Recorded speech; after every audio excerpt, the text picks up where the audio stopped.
Hello everyone, कैसे हैं आप सभी। अब हम स्टार्ट कर रहे हैं एक नया कोर्स परम्यूटेशंस एंड कॉम्बिनेशंस का।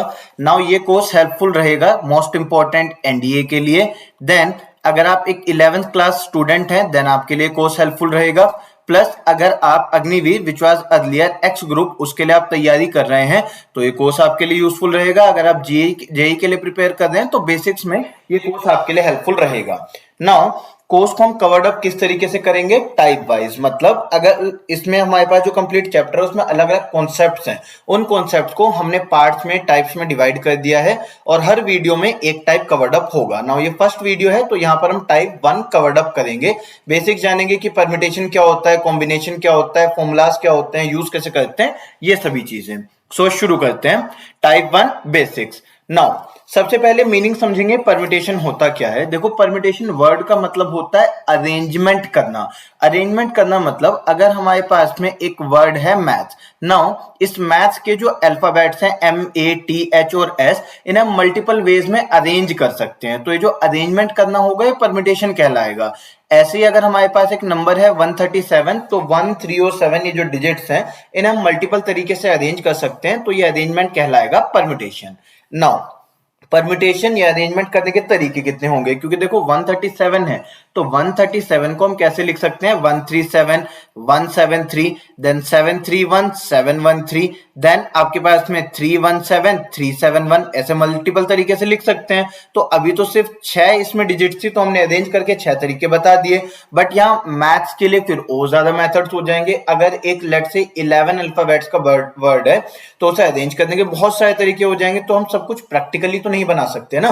तो हमें कुछ मेथड जानना होगा जिससे हम यूज करके फॉर्मूला को यूज करके बता सकें कि कितने तरीके से अरेंज हो सकता है। तो मेथड क्या है आपके पास, if there are n dissimilar things out of which r things are taken at a time then number of ways of arranging these r things is okay। अगर हमारे पास n डिसिमिलर तरीके की चीजें हैं, जैसे डिजिट्स हैं हमारे पास, तो तीनों डिजिट्स अलग हैं, अल्फाबेट्स हैं, पांचों अल्फाबेट्स अलग हैं, तो n डिसिमिलर थिंग्स हैं जिसमें से r को हमें एक टाइम पर अरेंज करना है। मतलब जैसे यहाँ 5 अल्फाबेट्स हैं तो हम 5 के 5 अरेंज करना चाह रहे हैं, या केवल हम H और S को इंटरचेंज करना चाह रहे हैं, या ATHS को इंटरचेंज करना चाह रहे हैं, या MAT को इंटरचेंज करना चाह रहे हैं। तो जितने ऑब्जेक्ट्स को हम एक टाइम पर यूज करना चाह रहे हैं वो हो जाएगा R। तो अगर हमारे पास टोटल n ऑब्जेक्ट्स हैं जिसमें से r को हम अरेंज करना चाहते हैं तो मेथड हो जाएंगे npr। ये लिखने का तरीका होता है। सो इसे एक्सपेंड कैसे करते हैं, ये जो टोटल नंबर्स यहाँ पे हमने लिखे होते हैं इसका आता है n फैक्टोरियल और नीचे क्या आता है, इन दोनों का डिफरेंस, यानी कि n ऑब्वियसली बड़ा होगा, n माइनस r का फैक्टोरियल, तो n factorial upon n minus r factorial. अब ये फैक्टोरियल क्या चीज है, तो देखो n फैक्टोरियल अगर हमें दे रखा होगा तो इसे खोलते कैसे हैं, n इससे पहले वाला नंबर n-1, उसके पहले वाला नंबर n-2, ऐसे कहां तक मल्टीप्लाई करेंगे, लास्ट में 1 तक। तो अगर हमारे पास दे रखा है 7 फैक्टोरियल तो ये हो जाएगा 7, उसके पहले वाला number 6, then 5, then 4, then 3, then 2 और लास्ट में 1। 4 फैक्टोरियल 4 3 2 1, तो इस तरीके से मल्टीप्लाई करेंगे आंसर आ जाएगा। क्लियर, आगे बढ़ते हैं। So if there are n objects and all are to be arranged at a time, then the number of methods is equals to n factorial। जैसे हमारे पास में मैथ से कंप्लीट वर्ड था, ठीक है। अब इसमें हम कहते हैं कि अगर हमें केवल ATH को अरेंज करना है तो मेथड कितने हो जाएंगे, 5p3, 5 टोटल है, 3 को अरेंज करना है। बट उसने कहा कि जितने अल्फाबेट्स हैं अगर हम सबको अरेंज करें तो मेथड कैसे बनने चाहिए, 5p5। तो अगर हमारे पास x ऑब्जेक्ट्स हैं तो x ऑब्जेक्ट्स को अरेंज करने के तरीके बनने चाहिए xpx। अब इसे सिंप्लीफाई करेंगे, क्या आएगा, 5 फैक्टोरियल अपॉन 5 माइनस 5 यानी कि 0 फैक्टोरियल।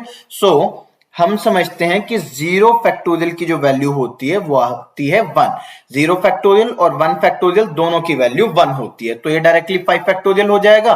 सो ये सीधा सीधा x फैक्टोरियल हो जाएगा। तो xpx इसकी वैल्यू क्या होती है, x फैक्टोरियल। 0 फैक्टोरियल की वैल्यू होती है 1 और इसकी वैल्यू 1 फैक्टोरियल भी होती है, दोनों सेम है। क्लियर, आगे बढ़ते हैं। नाउ अब हम समझेंगे डिफरेंस क्या होता है आपके कॉम्बिनेशन और परम्यूटेशन में, बट उसके पहले हम कॉम्बिनेशन समझ लेते हैं। देखो समझना, हम परम्यूटेशन समझ चुके हैं कि अरेंजमेंट होता है, और कॉम्बिनेशंस का मतलब होता है सिलेक्शंस करना या ग्रुप्स बनाना। कैसे, जैसे अगर हमारे पास लेट से 10 मैन है और 6 वुमेन है, so 5 people are to be selected. 10 man है, 6 वुमेन है, जिसमें से हमें 5 लोगों को अगर चूज करना है तो देखो कैसे तरीके हो सकते हैं। हम 5 के 5 मैन ले लें और 0 वुमेन ले लें, या फिर हम एक मैन चूज कर लेंगे तो 4 वुमेन आ जाएंगी, then 2 man, 3 women, 4 man, 1 women, या 5 इसमें आ सकता है 0 मैन तो इसमें आ जाएंगी 5 वुमेन। मल्टीपल तरीके से मतलब ये कॉम्बिनेशन बन सकता है। तो कॉम्बिनेशन में क्या हुआ, हमने चीजों को सेलेक्ट किया। देखो मैथ्स अगर हमारे पास एक वर्ड है तो ये ऑलरेडी बना हुआ वर्ड है, अब हमें अल्फाबेट चूज नहीं करने हैं जिनसे हमें कोई वर्ड बनाना है, ऑलरेडी वर्ड बना हुआ है, हमें बस इसको रीअरेंज करना है। और कॉम्बिनेशन में क्या हुआ कि मेरे पास 10 अल्फाबेट्स दे रखे हैं ऑलरेडी, अब इन अल्फाबेट्स को मुझे चूज करना है, इन अल्फाबेट्स में से ना मुझे कुछ अल्फाबेट निकाल के चूज करने हैं, एक वर्ड बनेगा, अब वो अरेंज होगा। देखो अभी डिफरेंस समझाऊंगा, ये चीज और क्लियर हो जाएगी। सपोज जैसे मेरे पास 10 ऑब्जेक्ट्स हैं, ठीक है, मेरे पास 10 थिंग्स हैं। परम्यूटेशन में क्या होता है, ऑल आर यूज्ड, सबको हमने इस्तेमाल किया, but only 7 are arranged, 3 have fixed position. जैसे मान लो मेरे पास में एक वर्ड है परम्यूटेशन, ठीक है, परम्यूटेशन मेरे पास में एक वर्ड है, तो अभी मैंने क्या करा, इसमें से सारे के सारे वर्ड एक साथ, सारे के सारे अल्फाबेट एक साथ यूज हो रहे हैं, बट इसमें से ना मैं खाली इन सभी को अरेंज करना चाह रहा हूं। यूज ये सभी अल्फाबेट्स हो रहे हैं, बट इनमें से अरेंजमेंट में खाली कुछ का करना चाह रहा हूं। कॉम्बिनेशन में क्या होता है, मान लो कॉम्बिनेशन मेरे पास एक कंप्लीट वर्ड है, तो मैं इसके सारे अल्फाबेट्स एक साथ यूज नहीं कर रहा हूं। मैंने कहा कि इसमें से एक ये या फिर ये या फिर ये, मान लो मैं इसमें से कोई से भी 5 अल्फाबेट्स यूज कर रहा हूं, तो इस टाइम पर क्या हुआ, मैंने कुछ अल्फाबेट्स को चूज करा, सेलेक्ट करा। तो जब मैं चूज करूंगा, सेलेक्ट करूंगा, तो वो कहलाएगा कॉम्बिनेशन। सो यहां पर क्या हुआ, all are used but only 7 are arranged, सब इस्तेमाल हुए हैं पर सिर्फ 7 को अरेंज करना हुआ। और यहां पर क्या हुआ, any 7 are to be selected out of 10, इसमें से कुछ को हमने चूज किया है और उसके बाद अरेंजमेंट हुआ, तो इसका मतलब 7 को एक टाइम पर यूज करा, सबको यूज नहीं करा। क्लियर है, जब क्वेश्चन करेंगे तो ये चीज और डिटेल में समझ आएगी। नाउ कुछ प्रॉपर्टीज सीख लेते हैं। तो if there are r objects to be selected out of n, then number of ways is, तो ओके, तो जैसे हमने npr समझा था ऐसे ही ncr समझेंगे। तो npr में क्या हुआ था, टोटल ऑब्जेक्ट्स हमारे पास में n थे, जिसमें से अरेंजमेंट कितनों का करना था, r का। अगर हमारे पास टोटल n ऑब्जेक्ट्स हैं जिसमें से हमें r को चूज करना है, तो मेथड हो जाएंगे ncr। और ncr को एक्सपेंड कैसे करते हैं, एन एक्स फैक्टोरियल, यहाँ पे एक्स आएगा, ठीक है, एन नहीं आएगा, यहाँ पर आ जाएगा एन फैक्टोरियल अपॉन में आर फैक्टोरियल और एन माइनस आर फैक्टोरियल। तो आप समझ पा रहे हो, देखो एन पी आर का जब फॉर्मूला होता तो उसमें क्या होता, ऊपर n factorial as it is आता और नीचे एन माइनस आर फैक्टोरियल भी एज इट इज आता।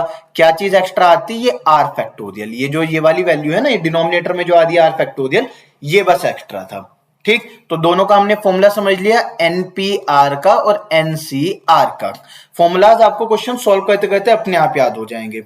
देन एनसीआर को हम एनसीएन माइनस आर भी लिखते हैं। कैसे, देखो ऐसे समझना, अगर हमारे पास लेट से 10C7 लिखा हुआ है, ठीक है, तो 10C7 का मतलब क्या हो जाएगा, 10 फैक्टोरियल अपॉन में 7 फैक्टोरियल और 10 माइनस में 7 फैक्टोरियल। तो ये हमारे पास में क्या बन गया, 10 फैक्टोरियल अपॉन में 7 फैक्टोरियल और 3 फैक्टोरियल। और अगर मान लो यहाँ पे हमारे पास में 10C3 होता तो ये क्या बन जाता, 10 फैक्टोरियल अपॉन में 3 फैक्टोरियल और 10 माइनस 3 यानी कि 7 फैक्टोरियल। तो दोनों वैल्यू सेम आ रही है ना, तो इसका मतलब अगर हमारे पास NCR लिखा हुआ है तो हम इसे NCN माइनस आर यानी कि इन दोनों का डिफरेंस भी लिख सकते हैं। तो NCR को NCN माइनस आर भी लिखा जा सकता है, पहली प्रॉपर्टी। और दूसरा देखो, अगर हमारे पास NCP is equals to NCQ है, इससे ही बन रही है वो प्रॉपर्टी कि देखो NCR अगर NCN माइनस आर है तो क्या होगा, या तो सीधा सीधा P और Q इक्वल हो जाएंगे। अगर हमने लिखा है मान लो 10C3 और यहां पर हमने लिखा 10C7, तो या तो यहां पर सीधा ना 10C3 और 10C3 लिखते तो दोनों ऑब्वियसली P और Q इक्वल हो जाते, या फिर क्या होगा, ये वाला और ये वाला जो नंबर है जो P और Q है इन दोनों को ऐड करके 10 बन रहा होगा, R और N माइनस आर को ऐड करके N बन जाता है। तो या तो दोनों इक्वल होंगे या फिर इन दोनों को ऐड करके n बनेगा। So either p is equals to q और n minus p, n is equals to p plus q। एक ही बात है, n माइनस p जो है q के बराबर हो जाएगा या n is equals to p plus q, एक ही चीज है। ठीक, ओके। सो नेक्स्ट प्रॉपर्टी हमारे पास कि अगर NCR माइनस वन प्लस में NCR है तो इसे सिंप्लीफाई करके n प्लस वन CR लिखते हैं। देखो क्या हुआ, यहां वाला जो नंबर है दोनों में सेम है और इन दोनों नंबर्स में एक का डिफरेंस है। तो हम कैसे सोल्व कर रहे हैं कि ऊपर वाले नंबर में एक इंक्रीज कर दे रहे हैं और यहां पर जो बड़े वाला नंबर है उसको लिखा जा रहा है, n प्लस वन CR लिख रहे हैं। ठीक, अब क्वेश्चन शुरू करते हैं इसके ऊपर। तो देखो हमारे पास है 12PR, हमने सोल्व कैसे करने सीखा है, NPR को n फैक्टोरियल अपॉन में n माइनस r फैक्टोरियल, ये तरीका हमने सीखा। तो यहां पर क्या है 12PR, तो इसे क्या लिखेंगे 12 फैक्टोरियल अपॉन में 12 माइनस में r फैक्टोरियल, और ये किसके इक्वल दे रखा है 1320 के। ठीक है, तो यहाँ पे 12 फैक्टोरियल को देखो कैसे सोल्व करेंगे, 12 इंटू 11 इंटू में 10 इंटू 9 8 7 6 5, वो सारा पूरा हमें लिखना चाहिए, बट उतना ज्यादा हम लिख नहीं रहे हैं। क्यों नहीं लिख रहे हैं, क्योंकि देखो ये नंबर हमें कैंसिल आउट करना है और ये इतने हिस्से से ही कैंसिल आउट हो जाएगा। देखो करके दिखाता हूं मैं आपको एक बार। सो यहाँ पे अगर हमारे पास में 1320 है और अपॉन में हमें दे रखा है 12 माइनस में r फैक्टोरियल, तो देखो सॉल्व करते हैं। यहाँ पे 0 से 0 कैंसिल हो गया, 12 से ये कैंसिल हो जाएगा 11 टाइम्स और 11 से ये डायरेक्टली कैंसिल हो जाएगा। तो यहाँ पर हमारे पास 9 फैक्टोरियल हम रोक लेते हैं, पूरा सोल्व करते बहुत बड़ा चला जाता। तो यहाँ पे 12 माइनस r ये फैक्टोरियल बनेगा। अब यहाँ से आप ही बताओ r की वैल्यू कितनी बन जाएगी 3, क्योंकि 12 माइनस 3 ये 9 फैक्टोरियल हमारे पास आ जाएगा, तो r की वैल्यू आ गई 3, यानी कि आंसर है ऑप्शन ए। क्लियर है। तो यहां पर देखो हमने ये सीखा कि फैक्टोरियल को पूरा खोलने की जरूरत नहीं है, आप उससे कंपैरिजन करके ही वैल्यूज निकाल सकते हैं। आगे बढ़ते हैं, अगले क्वेश्चन में आपको दिया गया NP5 20 इंटू, ये डॉट मतलब इंटू है, NP3 n निकालना है। तो NP5 का मतलब क्या है, n फैक्टोरियल अपॉन में n माइनस में 5 का factorial is equals to 20 into n factorial upon में n माइनस में 3 का फैक्टोरियल। तो n फैक्टोरियल कट गया।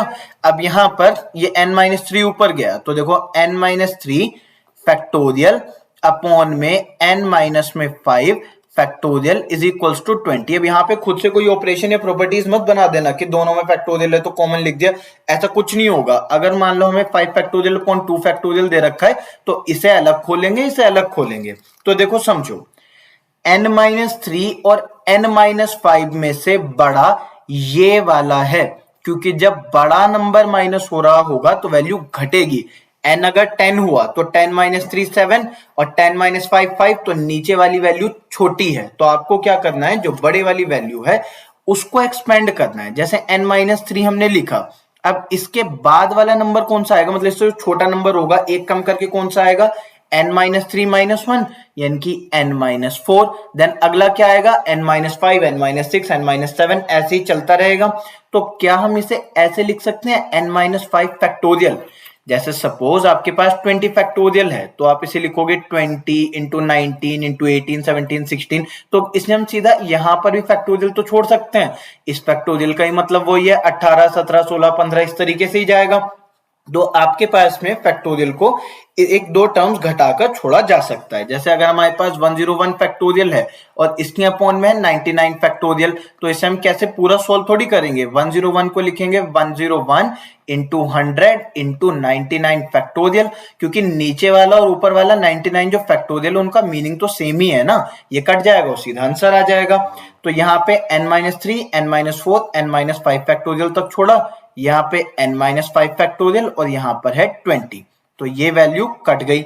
अब इसे सोल्व करके क्या आया, n square minus 4n minus 3n यानी कि माइनस का 7n, 4 इंटू 3 ये हो जाएगा 12, प्लस का 12 माइनस 20 तो माइनस का 8 इक्वल्स टू 0।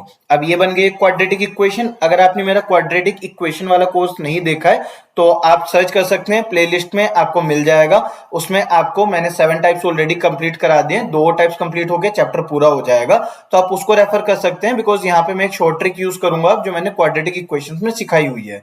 तो यहाँ पे माइनस का अपोजिट प्लस, प्लस माइनस हो जाएगा माइनस, दो फैक्टर्स कौन से आ गए 8 और 1, तो n की वैल्यू माइनस में तो होती नहीं है, जो टोटल ऑब्जेक्ट्स हो माइनस में नहीं होंगे, तो n की वैल्यू हो जाएगी 8। ये हमारा आंसर ऑप्शन ए। क्लियर, आगे बढ़ते हैं। हमें सिंप्लीफाई करना है 15p(r-1), तो इसे क्या लिखेंगे 15 फैक्टोरियल अपॉन में यहां पर ऐसे बनेगा, देखो 15 माइनस r-1 ऐसे है, 15 में से पूरा माइनस हो रहा है ना, तो माइनस माइनस प्लस, तो ये बन जाएगा 16 माइनस r का फैक्टोरियल। देन इसके डिवाइड में क्या वैल्यू आ रखी है 16 फैक्टोरियल अपॉन में 16 माइनस r-2, तो ये ऐसे है, देखो 16 माइनस में r-2, तो माइनस का r प्लस 2, तो ये क्या बन जाएगा 18 माइनस में r का factorial is equals to 3 upon में 4। क्लियर, अब देखो ये वाली वैल्यू ये चला जाएगा मल्टीप्लाई में ऊपर और ये इसके साथ मल्टीप्लाई हो जाएगा, तो यहाँ पे 15 फैक्टोरियल है, ठीक है। 18 माइनस r और 16 माइनस r दोनों में से बड़ा कौन सा है, ये वाला। अगर मान लो लिखते r-16 और r-18, तो ये बड़ा होता, क्यों, क्योंकि हम छोटी वैल्यू माइनस कर रहे हैं तो नंबर बड़ा हो रहा है, ठीक है। अगर r की वैल्यू सपोज 20 है तो ये आता 4, ये आता 2, और अगर हम लिख रहे हैं 16 माइनस r और 18 माइनस r, तो इसमें ये बड़ा होगा, क्यों, क्योंकि दोनों में से सेम नंबर माइनस कर रहे हैं और ये वाला ऑब्वियसली बड़ा है। r की वैल्यू अगर 2 होगी तो ये 14 है और ये 16 है, तो ये ऑब्वियसली बड़ा हो जाएगा, ठीक है। तो यहां पर ये 15 और 18 माइनस r फैक्टोरियल को हम क्या लिखेंगे 18 minus r into 17 minus r into 16 minus r का फैक्टोरियल, और डिनोमिनेटर में हमारे पास क्या आएगा, यहां पर देखो 16 फैक्टोरियल है, तो 16 इंटू 15 फैक्टोरियल। हमेशा जो बड़े वाला नंबर होता है उसको छोटा करते हैं ताकि वैल्यूज कैंसिल हो पाए, तो अब यहाँ पे 16 माइनस r फैक्टोरियल को एज इट इज रखेंगे, और यहां पर हमारे पास क्या है 3/4। Now 16 minus r factorial cancel, then 15 factorial cancel, 4 से 16 कैंसिल हुआ 4 टाइम्स, मल्टीप्लाई करते हैं तो यहां पर हमारे पास क्या आ जाएगा 18 इंटू 17। नाउ 7 8 56 आ जाएगा, 5 कैरी, 8 7 15 20, 2 कैरी 1 1 और ये हो जाएगा 2, ये 206 आ जाएगा हमारे पास। तो यहां पर आया 206 माइनस 18 माइनस 17, तो ये आ जाएगा माइनस का 35r प्लस में आर स्क्वायर, ये 4 3 12 इधर माइनस में आ गया, इक्वल्स टू हो गया 0। अब यहाँ पे हमारे पास क्या बना आर स्क्वायर माइनस 35r, और 206 में से 12 माइनस करेंगे तो यहाँ पे हमारे पास क्या बन जाएगा 6 माइनस 2 4 और 20 माइनस 1 19 इक्वल्स टू हो जाएगा 0। नाउ 194 है तो हम 2 से इसको डिवाइड करेंगे, ये हमारे पास आ जाएगा 2 9 18, ये 92 आ जाएगा, ठीक है। फिर 2 से डिवाइड करेंगे, ये हमारे पास में आ जाएगा 46, देन 2 से डिवाइड करेंगे 23 और देन 23 आ जाएगा।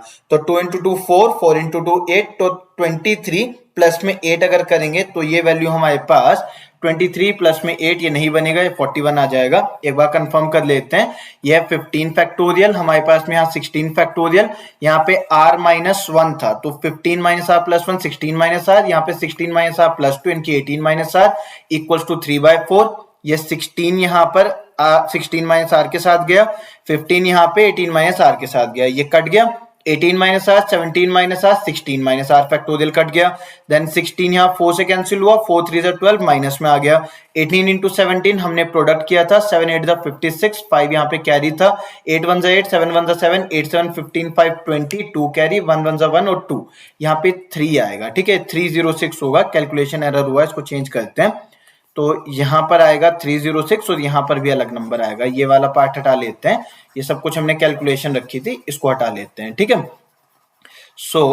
यहां पे हमारे पास में आ जाएगा यह आपका 306। नाउ 306 में से 12 अगर माइनस होगा तो 6 माइनस 2 आ जाएगा 4 और 30 माइनस 1 आ जाएगा 29। नाउ इसको फैक्टराइज कर लेते हैं, 294, सो 2 से ये 1 टाइम्स आएगा, देन 2 4 8, 2 से 7, देन 7 से ये आएगा 21, 3 से ये 7 आएगा और 7 से आ जाएगा 1। नाउ 7 3 21 और 7 2 14, तो माइनस का अपोजिट प्लस, प्लस, तो 21 और 14, ये हमारे पास r की दो वैल्यूज आ गई हैं 21 और 14।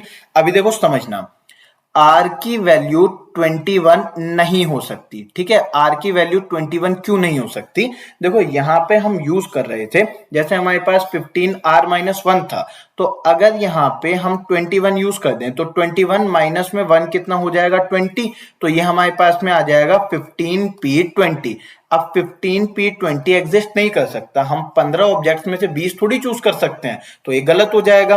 तो r की वैल्यू इससे p से या तो छोटी आएगी या इक्वल आएगी। यहाँ पे जो n लिखा होता है उससे छोटी या इक्वल आएगी, तो r की वैल्यू हो जाएगी 14, यानी कि ऑप्शन बी ये हमारा आंसर आ रहा होगा।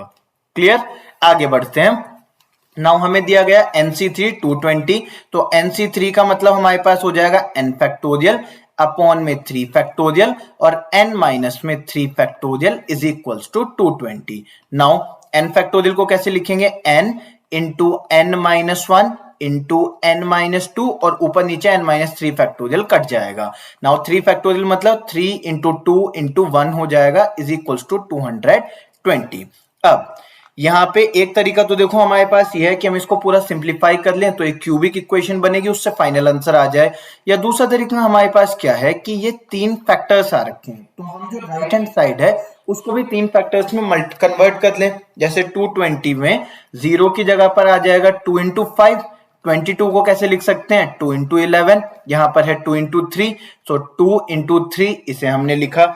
अब हमें किस फॉर्म में कन्वर्ट करना है कि एक नंबर है, देन उससे छोटा नंबर है, देन उससे छोटा नंबर है। तो देखो यहाँ क्या बन सकता है, ये जो 11 है, ठीक है, सबसे पहले हम इसको बीच में कंसीडर कर लेते हैं। ठीक, अब 11 हमने रखा। नाउ 11 क्योंकि इसे हम किसी और फॉर्म में कन्वर्ट नहीं कर पाएंगे ना, सो 11 हमारे पास है। देन यहाँ पर हमारे पास क्या बच जाएगा? 5 इंटू 2 10, ये 10 लिखा। 3 इंटू 2 6, 6 इंटू 2 12, तो 12 11 10 ऐसे बन गया। कंपेयर कर दो अब, तो n की वैल्यू आनी चाहिए 12, तो n is equals to 12। Answer आ गया ऑप्शन नंबर सी। क्लियर है? आगे बढ़ते हैं। नाउ हमें वैल्यू बतानी है NC10 इक्वल्स टू NC14 की। तो देखो याद करो, हमने समझा था NCP NCQ अगर ये दे रखा होगा, सो आइदर आपके पास में P और Q बराबर होंगे, तो 10 और 14 तो इक्वल नहीं है, और P प्लस में Q की वैल्यू कितनी होगी? N। सो P प्लस Q यहां पर कितने हैं? 10 और 14, तो 10 प्लस 14 की वैल्यू कितनी होगी? N। सो N आ जाएगा 24, तो आंसर हो जाएगा ऑप्शन डी। क्लियर? आगे बढ़ते हैं। नाउ यहाँ पे हमारे पास में दो NCN ये ऐड हो रही है वैल्यूज, दो कॉम्बिनेशन ऐड हो रहे हैं। तो देखो याद करना प्रॉपर्टी, हमारे पास अगर NCR प्लस में NCR माइनस 1 होता है तो इसे कैसे लिखते हैं? N प्लस 1 CR, मतलब हमारे पास ये ऊपर वाला नंबर सेम होना चाहिए। तो देखो ये क्वेश्चन लिख लेते हैं। पहले क्वेश्चन है हमारे पास NCR प्लस में NCR plus 1 is equals to N plus 1 CX दे रखा है। तो देखो हमारे पास ये n सेम होना चाहिए, तो इसमें राइट हैंड साइड में एक इंक्रीज हो जाता है, तो एक इंक्रीज हो गया। और यहाँ पर r है, r माइनस 1 है, तो यहाँ पे बड़े वाले को यूज करते हैं। तो इसमें अरेंजमेंट कैसा होना है? देखो ये वैल्यू ना r का काम कर रही है, और इसमें से जब 1 माइनस करूंगा तो ये आएगा, तो बड़े वाली वैल्यू ये है, तो नीचे ये आना था, यानी कि x की वैल्यू r प्लस 1 बननी थी। तो आंसर हमारे पास आ जाएगा ऑप्शन सी। क्लियर? आगे बढ़ते हैं। So this session is done. इसमें एक बार फटाफट से रिवाइज कर लेते हैं। सो यहाँ पे हमने समझा परम्यूटेशन के बारे में कि परम्यूटेशन का मीनिंग होता है अरेंजमेंट। सो अगर हमारे पास में एक वर्ड दे रखा है तो उसके कुछ अल्फाबेट्स को अगर हम अरेंज करते हैं, सभी अल्फाबेट्स को अरेंज करते हैं, तो एक परम्यूटेशन में आएगा, जिसका फॉर्मूला क्या होता है? NPR is equal to n factorial upon में n minus r factorial. Factorial का हम मीनिंग जान चुके हैं कि एक कम वाले जो इंटीजर्स होते हैं उन्हें मल्टीप्लाई करते रहना है तब तक जब तक 1 नहीं आ जाता, और ये ऑब्वियसली नेगेटिव में नहीं हो सकता बिकॉज आपके पास नंबर ऑफ ऑब्जेक्ट नेगेटिव नहीं होते। देन हमने समझा 0 फैक्टोरियल और 1 फैक्टोरियल की वैल्यू 1 होती है, और अगर NPN दिया हो तो उसकी वैल्यू n फैक्टोरियल हो जाती है। मतलब अगर टोटल हमारे पास 15 ऑब्जेक्ट्स हैं तो उन्हें अरेंज करने के तरीके होंगे 15 फैक्टोरियल। नाउ हमने समझा कॉम्बिनेशन का मतलब होता है सिलेक्शन, जहां पर हम सभी ऑब्जेक्ट्स को यूज नहीं करते, कुछ पर्टिकुलर ऑब्जेक्ट्स चूज करते हैं, एंड देन उसके बाद में अरेंजमेंट होता है। सो हमने इसकी कुछ प्रॉपर्टीज समझी। प्रॉपर्टीज में हमने सीखा, सो प्रॉपर्टीज में हमने ये सीखा कि एनसीआर को सबसे पहले लिखते हैं एन फैक्टोरियल, ये हटा लेंगे तो ये होगा n factorial upon r factorial into n minus r factorial. Then हमने सीखा कि एनसीआर को एनसी एन माइनस आर भी लिख सकते हैं, और इसी से ही हमने बनाया कि NC P is equals to NC Q दिया हो तो P और Q इक्वल होते हैं या फिर P प्लस Q की वैल्यू N होती है। ये भी हमने वही लिखा हुआ है, देखो N की वैल्यू यहां से P प्लस Q ही बन रही है।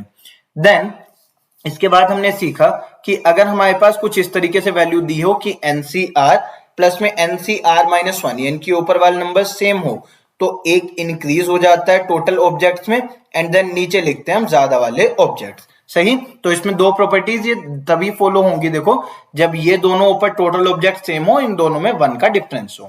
क्लियर? देन उसके बाद यहां पर यही प्रॉपर्टीज हमने यूज करी हुई है, और किसी क्वेश्चन में आपके पास कुछ एक्स्ट्रा नहीं लगा है, बस यहाँ पे सेम प्रॉपर्टीज हमने रिवाइज करी है। So this is done for this session. Next video भी आपकी कुछ ही टाइम में अपलोड हो जाएगी। So thank you.